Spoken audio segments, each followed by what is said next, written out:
Hey there. We are on day 119 of our Through the New Testament in 1 Year. Let's jump over there. Not off. Okay, we're finishing up Luke 20 today, the last 20 verses in here. Shouldn't take long, just a couple paragraphs, right?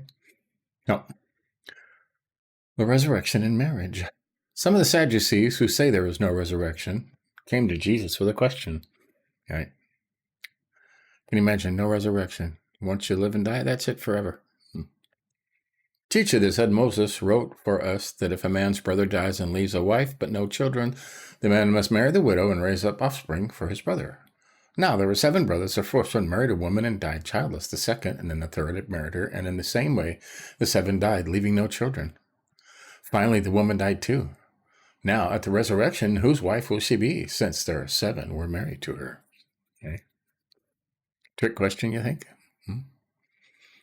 Jesus replied, the people of this age marry and are given in marriage, but those who are considered worthy of taking part in the age to come and in the resurrection from the dead will neither marry nor be given in marriage. And they can no longer die, for they are like angels, like the angels, in the fact that they can't die, right? They are God's children, since they are children of the resurrection. But in the account of the burning bush, even Moses showed that the dead rise, where he calls the Lord, the God of Abraham, and the God of Isaac, and the God of Jacob. He is not the God of the dead, but of the living. For to him all are alive, right? You're not dead. Even if you die on earth, you are still alive. Your soul lives. Yeah? Some of the teachers of the law responded, well said, teacher, and no one dared ask him any more question. Imagine putting somebody in their place, right? Whose son is the Messiah? Then Jesus said to them, why is it said that the Messiah is the son of David? David himself declares in the book of Psalms, the Lord said to my Lord, sit at my right hand until I make your enemies a footstool for your feet. David calls him Lord. How then can he be his son? Okay, he is from the line of David.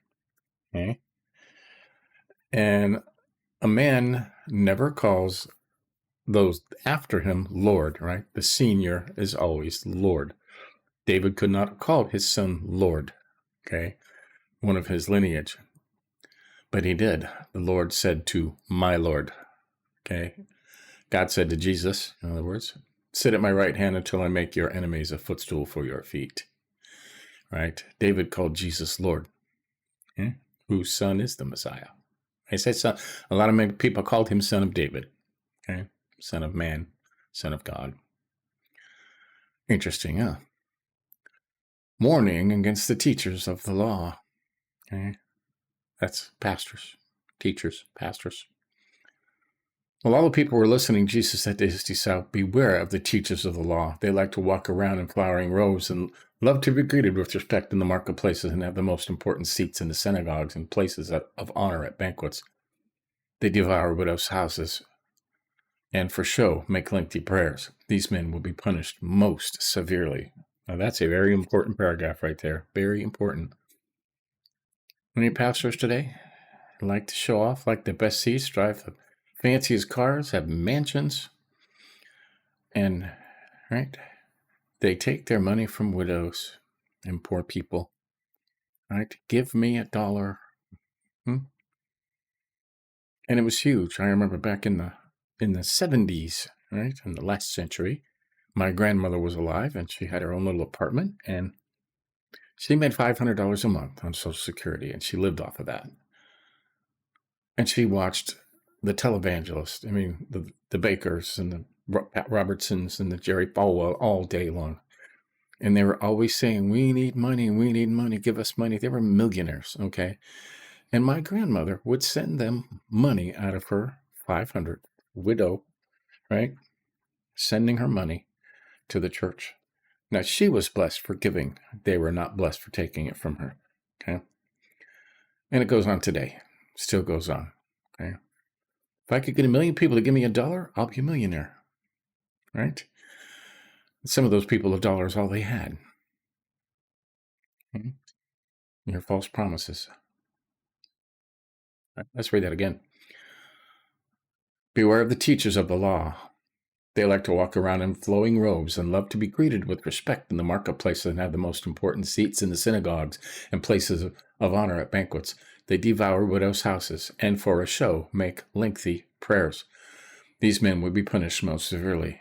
Yeah. Jesus said, the Lord knows, the Lord knows what you need. You don't have to do lengthy, flowery, wordy prayers, okay? You do that to impress people, not to impress God, because you're not going to impress God, okay?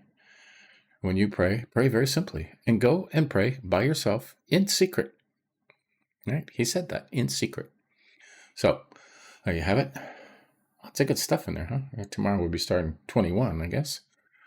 The widow's offering. Instructions of the temple and the sign of end times. They used this against him when they crucified him because they didn't know what he was talking about. So, there you have it. That's day 119. So, catch up on any you may have missed.